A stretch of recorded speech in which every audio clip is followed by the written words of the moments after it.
welcome to Invocation, ceremonies, masterclasses, and expert interviews exploring the intersection between voice, sound healing, and leadership.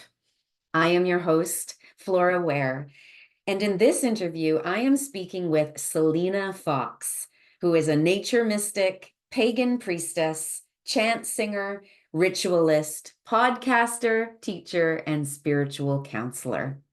Selena is High Priestess and Senior Minister of Circle Sanctuary, which has been serving nature spirituality practitioners worldwide since 1974.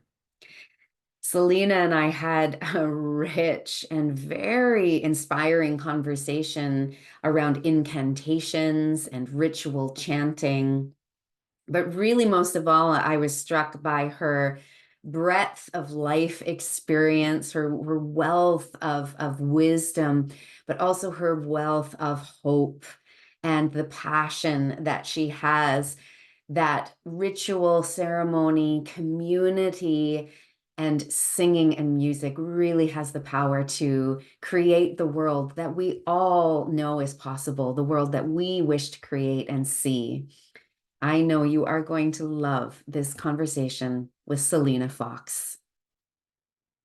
Hello, Selena. Thank you so much for joining us today. Wonderful to be here, Flora. I am just honored that you said yes and thrilled to have this conversation with you today around incantations and ritual chanting.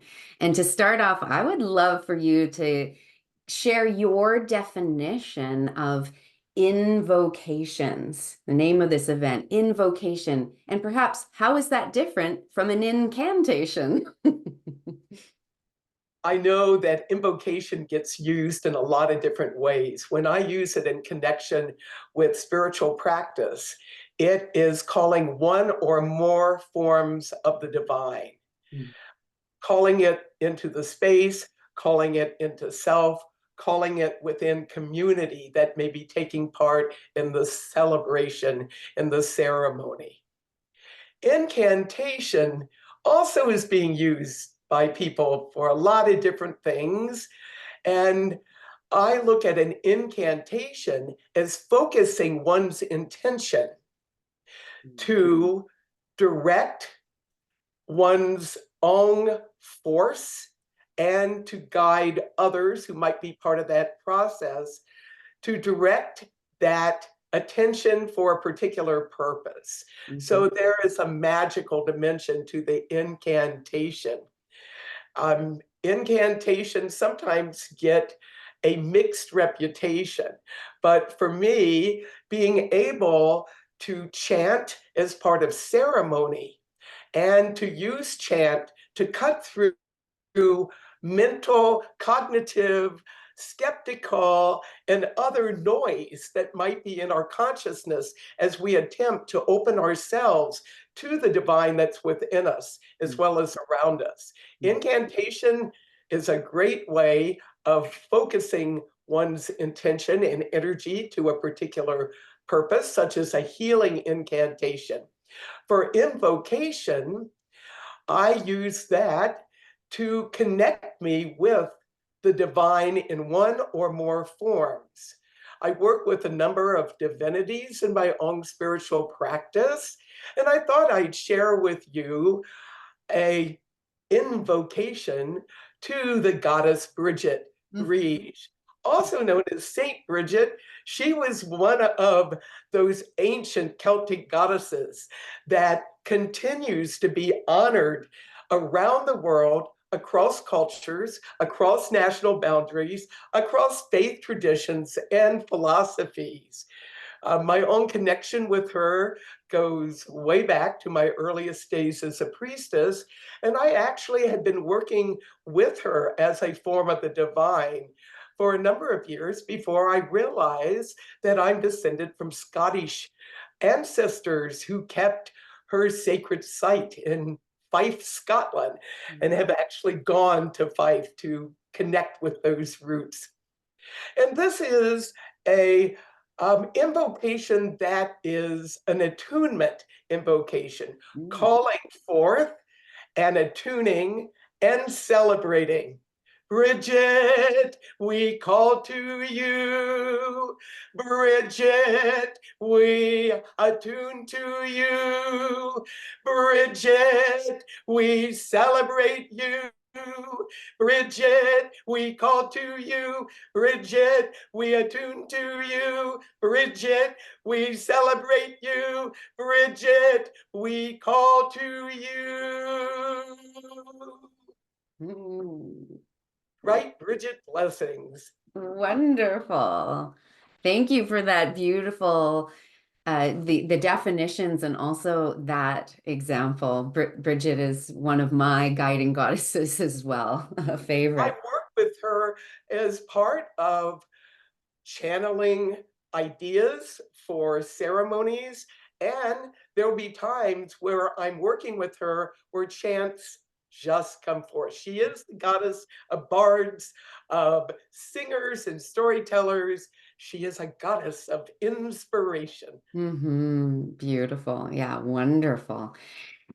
What stood out to me when you were sharing about the difference is really actually about the voice. It seems to me that an invocation, when you're calling it, could be done with dancing, could be done with drumming and instruments. There's different ways that you can do an invocation, but it seems that right in the root of the word, the etymology of the word, incantation, that requires the voice. Would you agree? Yes. Yeah. And there's different ways to do incantations. Free form toning Hmm. or toning on a particular note. Many people who are working through some issues regarding vocalization. Mhm. Not everyone who goes and has public or even private education is encouraged to sing, to speak, to work with their voice as an instrument. So if I'm with a really large group of people, I haven't worked with them before, I do a lot of public ritual, I often invite people to begin toning on a particular note, and then if they feel called to do so, to harmonize it. Mm. That way, the people with the really good comfort level with vocalization will start harmonizing, and that often encourages people who really haven't gotten any good feedback about their singing, Mm. including people who might not be able to hit the note precisely. Incantation is moving energy. It's not about perfect pitch. And I Forget your perfect offering. it's a way of moving energy through. It's a holistic approach to focusing intention, affirmation, and making magic. Mm. I often will have people, if I'm going to be doing a whole workshop on vocalization leading up to incantation, we'll do some vocal exercises, starting low, and just moving the voice up. And when you do that in a fun way, it starts exercising your vocal cords and it gets you warmed up. Yeah. I really think if more people took time out as part of personal spiritual practice to do some vocalizations, not only invocations, connecting with the sacred according to their own path or tradition, but in terms of singing an affirmation, just letting music move through one's whole being, more joy, more energy, more vitality. Yes. Yes. Well, I couldn't agree with you more. Selena, I'd love to know um, if using your voice was there for you right away at the beginning of your spiritual journey, or did you sing before you became more of a ceremonial leader, or did you part as becoming a ceremonial leader, did you realize I want to use my voice more? Even as a young child, I just found myself wanting to hum and sing. I got piano lessons in early years of my life, so I did get some musical training. As I grew up, I was raised in a household that had Christianity as its focus, and it was a very um, wonderful family in terms of really looking at the interface of spirituality and daily life. Mm. And I was in choirs from a very early age, not only in church choirs, but in public school. I also was part of choruses. So I did get vocal training. I got some musical training. But I would say the biggest inspiration and development of my vocalization has actually come from political activism. Ah, So so in the 1960s, there were many things going on in the United States where I'm an American with a multicultural, international, ancestral heritage. And I, like many people in my generation, saw that there were things where there wasn't equality, there wasn't justice, and we felt called to work for peace, for work for equal rights, for women and men, to work for a better environment. mhm. And so I discovered the power of incantation in the form of political chanting. Mm. And I continue to do that um, from time to time. I was part of the many organizers of the first Earth Day back in 1970. And Nice. yes, we talked and shared ideas, but as part of my own practice, I did an invocation to the earth as a goddess, as Mother Earth. That was during my undergraduate college days at William and Mary in Williamsburg, Virginia. And I actually ended up doing my very first public pagan ritual while I was an undergraduate there. And part of this came from my love of the classics, looking at the cultures and the spiritualities of ancient Greece and Rome. Mm. Part of our work with classics academically was to do translation from mostly Latin that I studied, really looking at the old text and to really look at the literature and the interpretation and looking at lore. And for some people, that can be pretty tedious. Mm. And I thought it was important that we find some ways to experience these ancient traditions.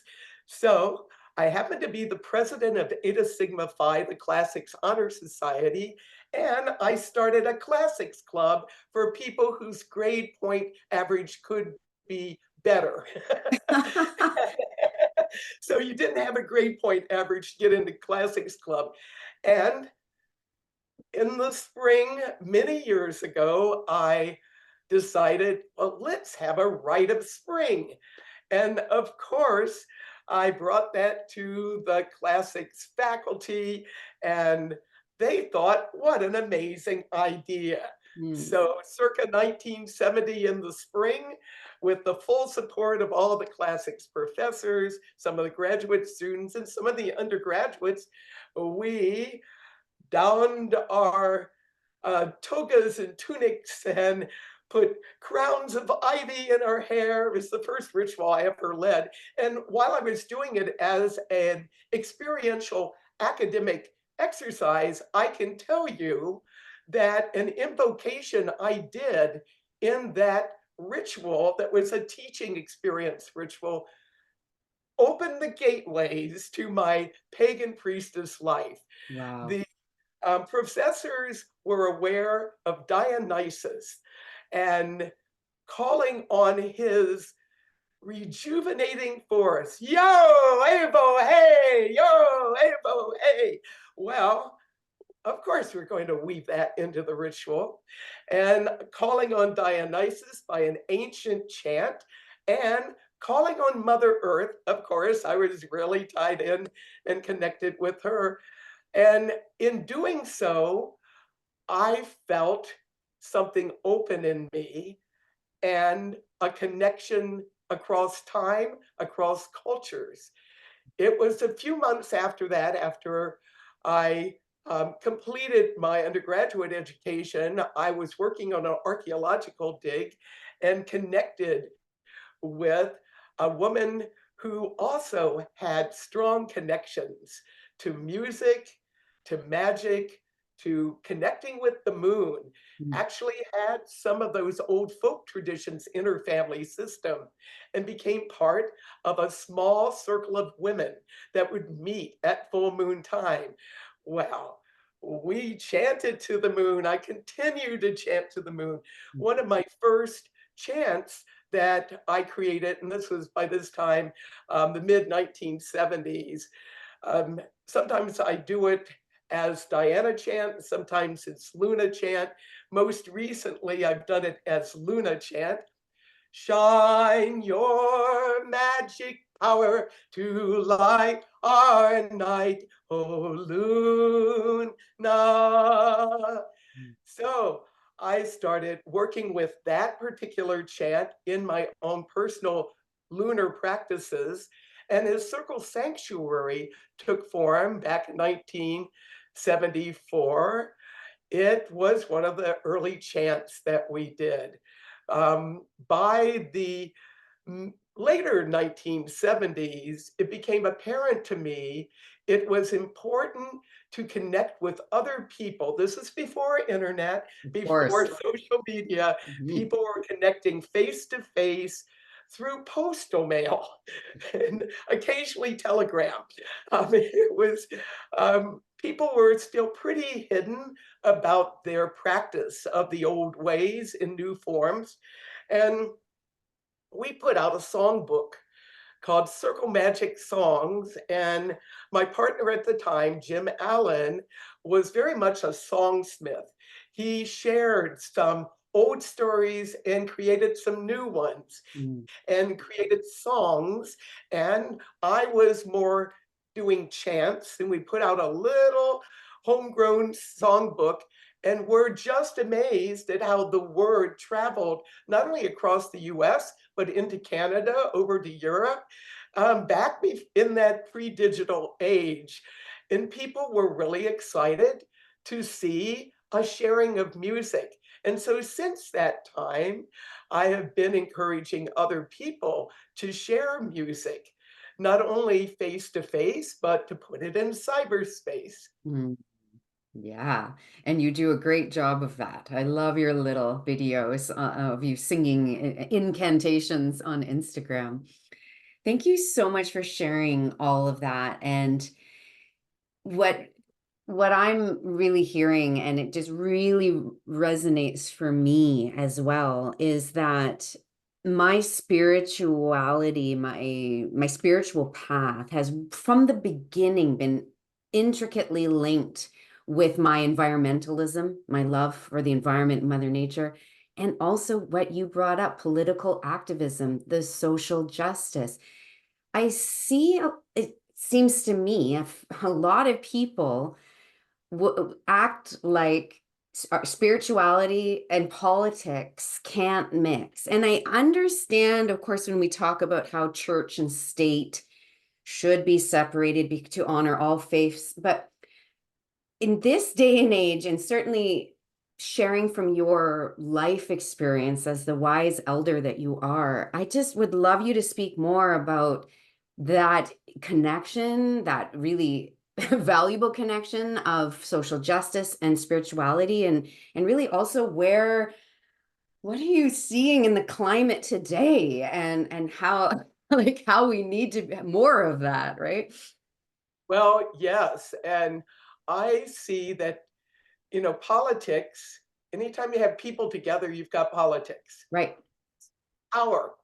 And yes, I live in a society and a culture that has separation of church and state as an underpinning. And I've been part of interreligious and multicultural international efforts to really build bridges of understanding amongst people of different paths and places. And music can be a really powerful way of bringing people together. Mhm. It can be a song, it can be a free form chant, it can be just toning on a particular note.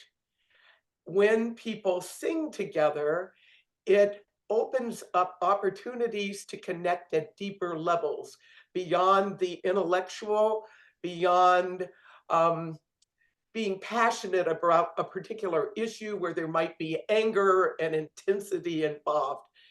I remember being at a rally in, this was in Madison, Wisconsin, circa 2010. And there was a new governor who had been elected, who was against unions. And he was ramming through a lot of anti-union legislation through the legislature. And, and public school teachers, law enforcement, firefighters, all sorts of healthcare workers, people were really concerned at these attacks on people being able to organize and really uphold their needs in negotiations with companies and government agencies. And I remember being part of this large rally gathered around the state capitol outdoors, and they hadn't let people into the chambers yet. There were some people who really were, what shall I say, totally antagonistic against anybody involved in doing guardian work, Mm. including law enforcement. And actually, a police union had joined the group to support us rather than to watch over us. Ah. And some people started an intense anti police chant, at which point I have a loud voice. I'm not very tall, but I have a loud voice. I started a counter chant and um, started welcoming. We welcome all here. Um, And I did a more inclusive chant. Other people picked up on it. We drowned the haters out. Who knows if it was actually they were part of us or instigators that were sent in there to create a problem, create violence, to invite us to have opportunities to problem solve with a riot, right? So I've been about peace as well as activism, and to actually have people all sending welcoming rather than hate towards some people rippled across the crowd. I had no megaphone, but you start a chant, you project it out, you get other people going. And I've also found when I've been part of political demonstrations, this was a number of years later, and some First Peoples or First Nations, as they're known in some places, some of the tribes within Wisconsin, where I live, were really concerned because there were some people in the legislature who were trying to remove protections from native lands and burial sites. I am part Native American and a lot of European American. I'm American patchwork quilt. Well, I was part of that rally to support the protection of Native American sacred sites and mounds. And it was in January in Wisconsin, very cold. right. We were outside. There was medicine drums and chanting, and it was a real multicultural support. Representatives from all the tribes in Wisconsin were there. We circled around the entire Capitol, and we actually were allowed to go inside to the chamber of our Capitol.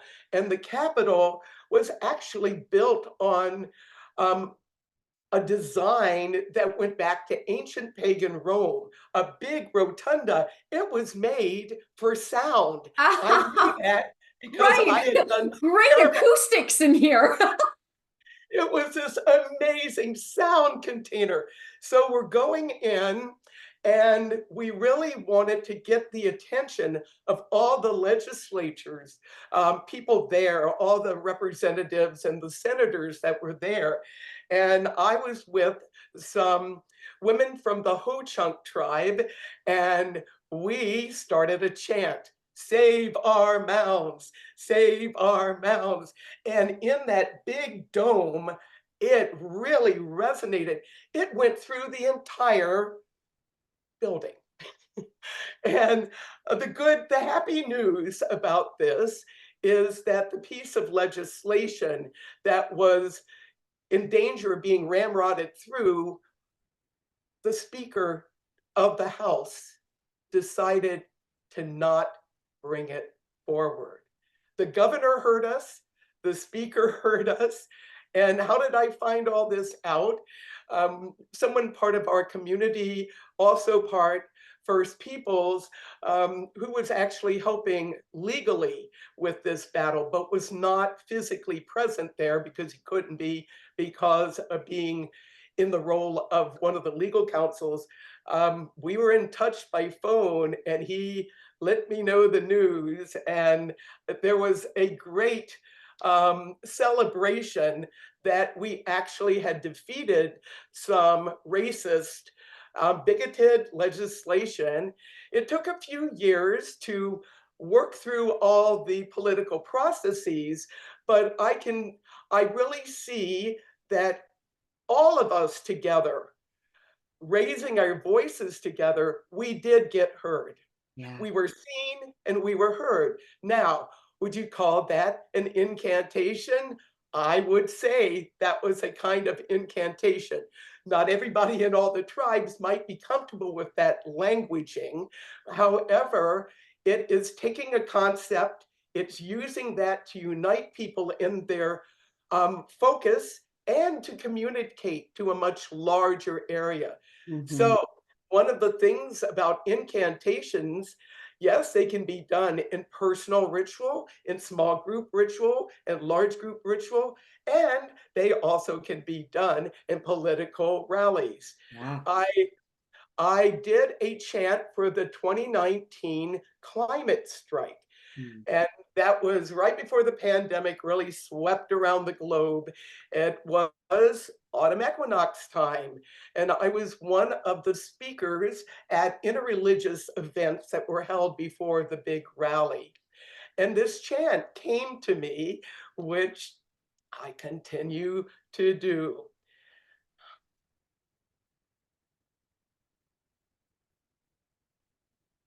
Stop human change. Let me get this right. Yeah. Um,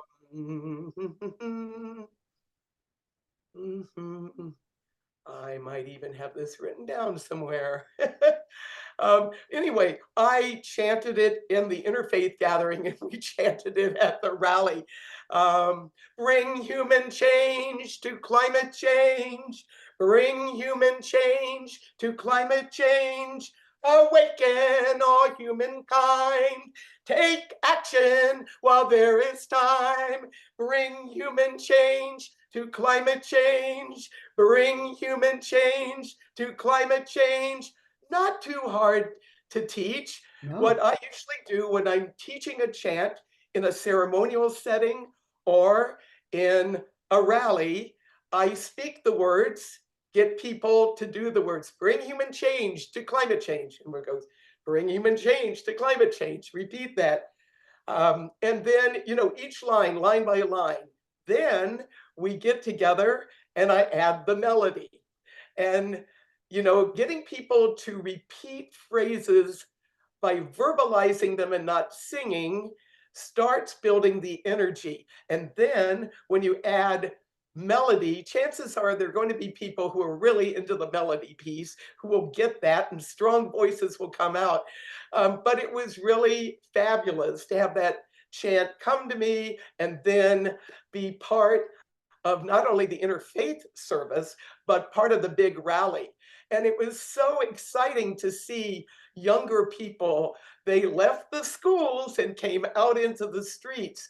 And we certainly have made some progress with environmental activism, but we need to keep it up. We Right. need to create more chants. We need to have more ways of doing incantations for a healthier environment, as well as for some other wonderful purposes. Yeah. A healthy environment, a healthy society, all of that.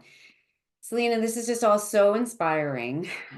Hearing about you, as both priestess and political activist, and just again sharing that, like, that's at the heart of my motivation for the work that I do, especially as a vocal coach, coaching others with their voice. It's not even just for the singing. Of course, I love singing, but if all of us had an open, unblocked, if we all felt clear to speak our truth to power, the difference that it would make in our society, right? So we feel free to speak up, to speak out, and to use our voices for the change that we know that is so needed. I'm wanting to ask you a personal question. I didn't expect the conversation would go here, but like, I've been an environmental activist for 30 years.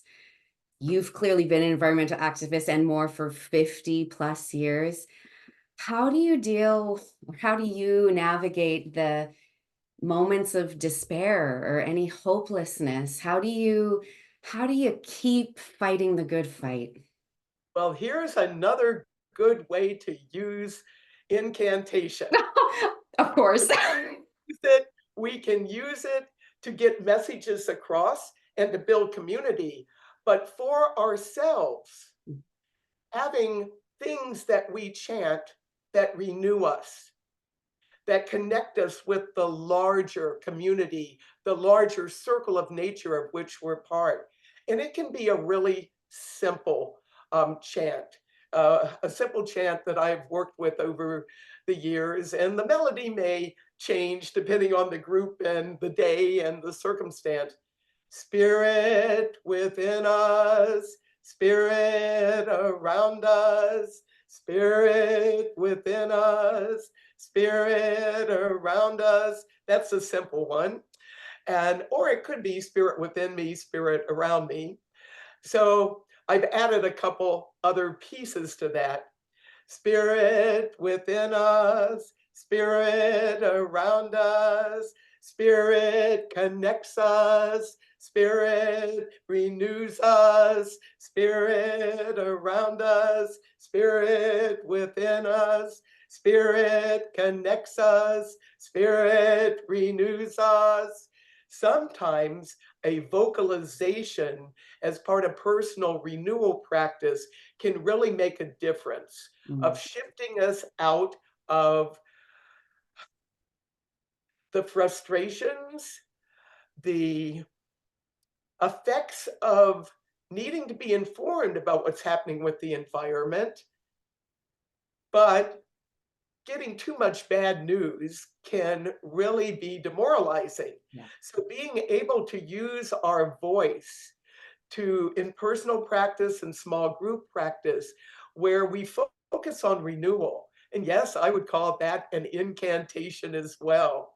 Mm, And sometimes just letting our voice flow where it needs to flow.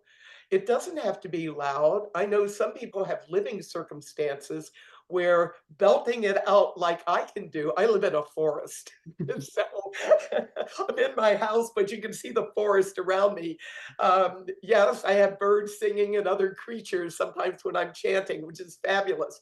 But many people are in urban or suburban environments where if you do full belting, especially at an off hour, that might not be appreciated by neighbors. So one can use the power of voice, incantation, invocation in a whisper. mm, yeah. I do think vocalization, actually getting into a space where you can ripple it out is a really good thing. New Yeah. moon, celebration. New moon, meditation. New moon, imagination. New moon, transformation. So, a very simple chant.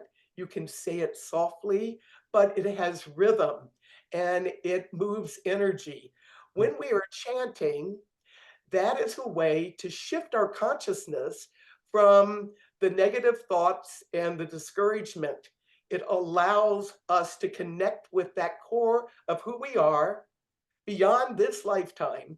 This, whether you call it soul, spirit, inner self, higher power, we connect with that divine force.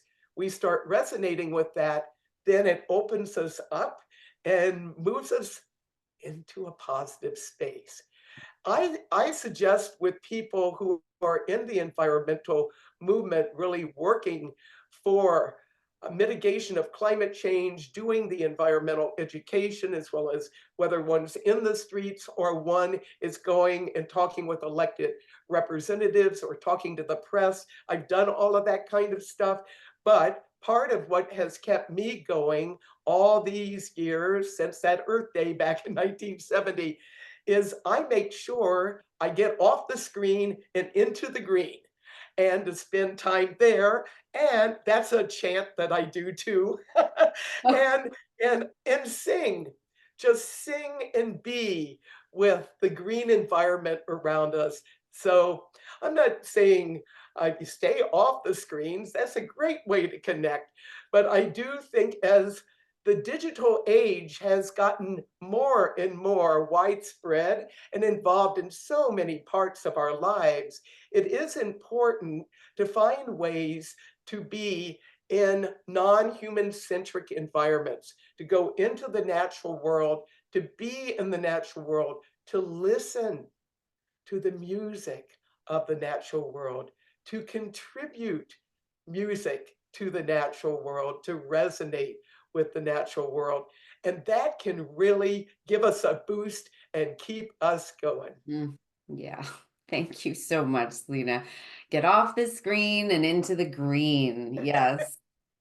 I yeah, I just really appreciate that because there's a lot, and I really feel how this digital age, with the oversaturation of information, we're at the first point in human history where we have a global awareness of ourselves like never before. We're not designed, we weren't designed originally to have this awareness. So I feel like in general we're in a recalibration, but we get overwhelmed with all the bad news, all the terrible things happening all at once, all around the planet, right? And so it can be discouraging. And yet so I was raised by hippie baby boomers, and hippie baby boomers are so my people. So I love the perspective because I speak with my mother or my mother's friends, or like with you, and that there's always been people that have fought the good fight. And even now, this idea of like things are worse than they've ever been before, maybe, but actually maybe not.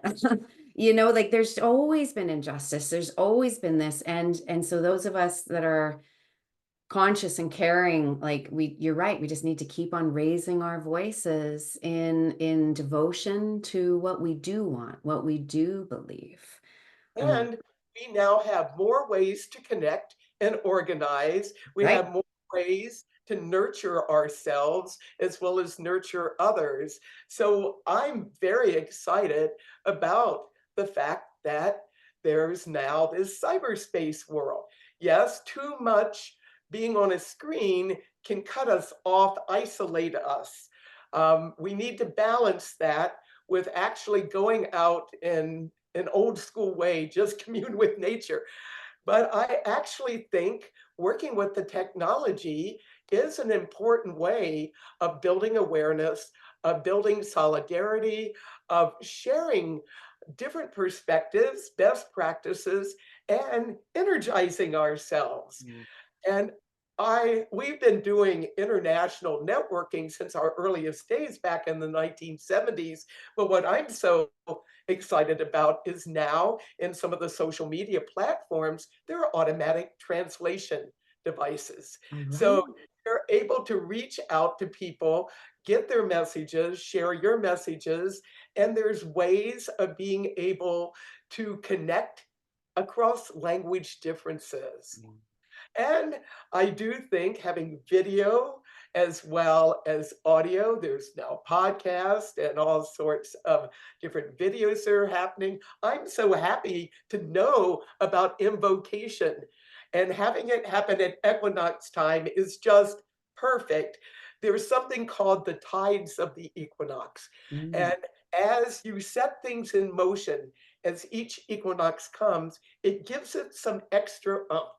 And to have this gathering an opportunity for us to join together, share ways of working with music in sacred ways and in some really pragmatic ways to make some changes for a healthier planet, healthier humankind, and a healthier cosmos. Mm-hmm. I'm just so glad to be part of this endeavor.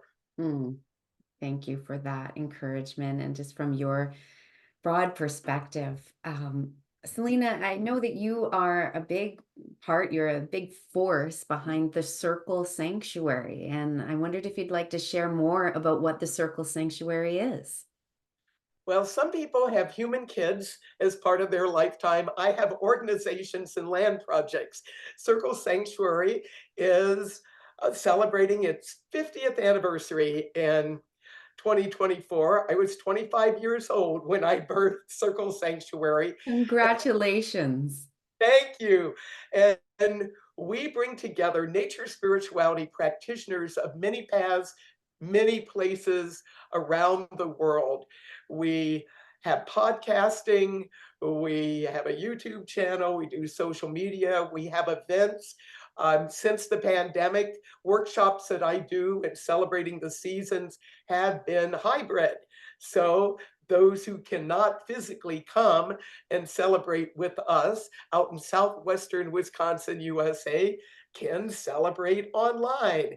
And in addition to doing work for connecting people from different pagan, Wiccan, um, shamanic, druidic, heathen, my church is in the woods kind of paths. In addition to that spiritual networking, we also are very involved in nature preservation. We Mm. have science and spirituality intertwined. We have a group of people involved in environmental science. So we are conserving wetlands, we're restoring the prairie, we are preserving our woodlands. We're part of some scientific studies of different types of creatures and environments and ecosystems. So in addition to being a network, and we have a 200-acre nature preserve, we also are a legally recognized church, and we're very involved in a number of spiritual networks and endeavors to build understandings amongst people of many different beliefs, philosophies, religions, spiritualities about nature, spirituality, nature religions. And because most nature religions are really more hidden from view, we aren't looking to get converts, but we're looking to create a world where we can practice our forms of spirituality without persecution. Mm. And unfortunately, there is still some misunderstanding about forms of spiritual expression that are beyond three Abrahamic religions. And I honor the fact that we have many world religions on the planet and have been part of a number of international interreligious gatherings that seek peace and collaboration amongst people of many beliefs. Mm. So I actually see Circle Sanctuary as continuing its work of networking, of standing up for religious freedom and equal rights for people involved with nature spirituality, and of course, caring for the land. In addition to greening life and doing education around that, we have one of the first green cemeteries in North America. Started Right. in Yes. I'm glad you brought 1985. this up. Yes. The green Yeah, and burial. so if you spend your whole life really working for a better environment, well, take some time out and think about how are you going to have your remains return to the earth. Mm. Are you going to use toxic chemicals to embalm them and use up a lot of cement and put that in the earth for a vault? Or are you going to go old school, what humans have been doing for thousands of years, which is either through cremation, letting ashes be scattered out on land, or full body burials? So we've been doing some education for end of life and greening the end of life. So for me, environmental activism is not only what you do in your day-to-day life, and not only what laws you're seeking to evolve so that they care for our planet, but after you've gone, letting your remains nurture the planet in a good way. Of course, the circle of life, death. Oh, that's wonderful. Just wonderful. Your legacy, Selena, is just very inspiring, and just your life's work and your passion. It's been an absolute pleasure speaking with you today, and links are below to check out more about Selena's projects and music, and also the Circle Sanctuary. Just as we're closing down and wrapping up, is there any final words or perhaps a final incantation? Yes.